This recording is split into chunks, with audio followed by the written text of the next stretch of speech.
ରେବିଙ୍ଗିଆରେ ବିଜୁ ଜନତା ଦଳର କର୍ମୀ ସମ୍ମିଳନୀ ଅନୁଷ୍ଠିତ ହୋଇଛି।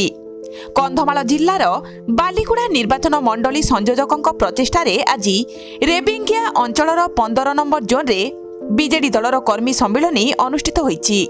ପ୍ରଥମେ ବାଲିଗୁଡ଼ା ଗାନ୍ଧୀ ଛକ ନିକଟରୁ ଏକ ବିରାଟ ବାଇକ୍ ରାଲି ନେଇ ରେବିଙ୍ଗିଆ ପଞ୍ଚାୟତର ରେବିଙ୍ଗିଆରେ ପହଞ୍ଚିଥିଲେ। ଅଞ୍ଚଳବାସୀ ସ୍ଥାନୀୟ ବ୍ଲକ ବିଜେଡି ସଭାପତି ତଥା ସଂଯୋଜକ ବିଧାୟକ ପ୍ରାର୍ଥୀ ଓ ବାଲିଗୁଡ଼ା ସମସ୍ତ କର୍ମୀଙ୍କୁ ପ୍ରଥମେ ବନ୍ଦାପନା କରି ପାରମ୍ପରିକ ବାଦ୍ୟ ନୃତ୍ୟରେ ସ୍ୱାଗତ ସମ୍ବର୍ଦ୍ଧନା ଜଣାଇଥିଲେ। 15 ନମ୍ବର ଜୋନ୍ର ଜିଲ୍ଲା ପରିଷଦ ଅଧ୍ୟକ୍ଷା ନନ୍ଦିନୀ ମଲ୍ଲିକଙ୍କ ନେତୃତ୍ୱରେ ରେବିଙ୍ଗିଆ ପଞ୍ଚାୟତର ହଜାର ହଜାର ବିଜେଡି ସମର୍ଥକ ଯୋଗ ଦେଇଥିଲେ।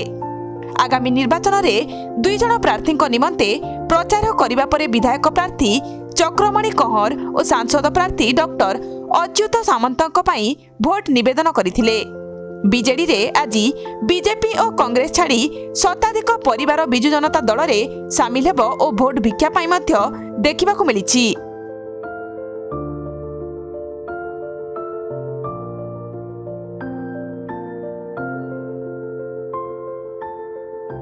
देखो आज बालीगुड़ा निर्वाचन मंडल बालीगुड़ा ब्लॉक रेबिंगिया ग्राम पंचायत कर्मी सम्मेलन होता।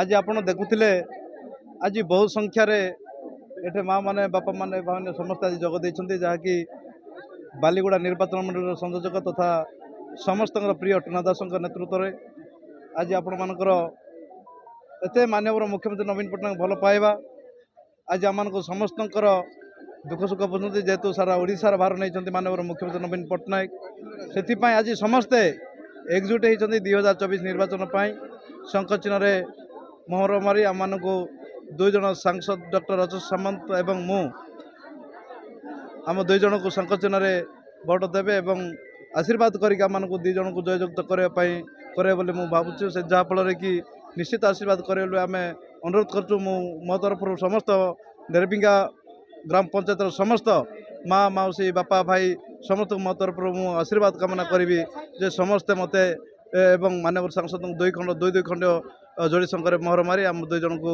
आशीर्वाद करी 20 तारीख दिन भोट जीते बोले मु माँ मन को मु आशीर्वाद कामना करुच्ची। धन्यवाद।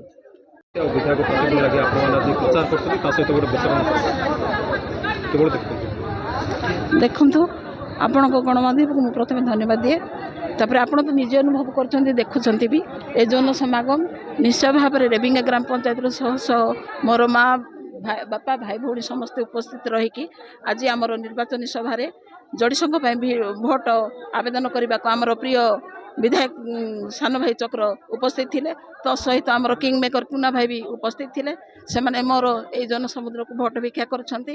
आगामी 20 तारीख में जो निर्वाचन साधारण निर्वाचन हम से समय रे आमर सांसद प्रार्थी एवं विधायक प्रार्थी को 2टा भोट देवाई आम आज समस्ते संकल्पबद्ध एवं मोर मते जो भल पाए कि 1200-1300 भोट रे आम मो ग्राम पंचायत मते निर्वाचित करथिले से भोट किपरि आउ अधिक बढ़ी कि 1500 कि 1600 हम से आशा भरोसा रखिकी समस्त पाखे आम भोट भिक्षा करूँ। निश्चय भाव में विपुल संख्यार भोट दे आम आमर प्रिय सांसद एवं विधायक को जययुक्त करूँ दृढ़ोक्ति प्रकाश करूँ। बालीगुड़ा निर्वाचन मंडल रेबिंगिया ग्राम पंचायत ठारे कर्मी सम्मेलन होता। ये निर्वाचन सभा थिला। ए निर्वाचन सभा आपण मैंने गणमाध्यम देखुवे आप गणमाध्यम आज गोटे ही जिन कहवाई चाहूँगी आज माँ भौणी मानकर जो श्रद्धा माननीय मुख्यमंत्री जो भल पाइबा ये है 5T ग्यारंटी सिंगल इंजिन सरकार ए सरकार जहाँ कहती ता करती ये मोदी सरकार नहीं जहाँ मिछ कहे 15 लाख देवु चाकरी देवु पेट्रोल 40 टଙ୍କା करूँ डाली 20 टଙ୍କା करूँ ये मिछ सरकार ना ये नवीन बाबूंकर सिंगल इंजिन सरकार माँ मैंने आज निजे जापारे जे आमको 1 टଙ୍କା चाउल मिली ममता योजना मिली विजु सेतु मिली लाइट लगी आम घर को 1000 टଙ୍କା लेखा पाइचु आमको बर्तमान मिशन शक्ति माँ मन को पेंशन कर 100 यूनिट बिजुली मागणा करेंगे आर मसठू कर माननीय मुख्यमंत्री 25 वर्ष है जो शासन में अच्छा पुणी थे माननीय मुख्यमंत्री को 6ठ थर करूँ एवं डॉक्टर अच्युत सामंत को 40,000 टू अधिक भोट जितेबू। चक्रमणि कहर जी कि 5 वर्ष आमको सेवा देते पुणी आउ थे माननीय मुख्यमंत्री श्रीयुक्त नवीन पट्टनायक टिकेट देते 40,000 टू ऊर्ध्व भोट्रे जितेबू। ये गोटे ही संकल्प माँ मनकर जे नवीन बाबू को आम 6ठ थर करूँ एवं माननीय मुख्यमंत्री 6ठ थर गादी में बसैबू आउ एमएलए एमपी को जोड़ी संख्यार 20 तारीख दिन भोट दे जययुक्त करूँ। ए स्वाभिमान माटी आपण मैंने जानते रेबिंगा ग्राम पंचायत माटी ए माटी केवे बिकेबे ना। ए माटी है शंख चिन्हर माटी, शंख चिन्हर गड़, विजु जनता दलर गड़ है ये रेबिंगार गड़। धन्यवाद।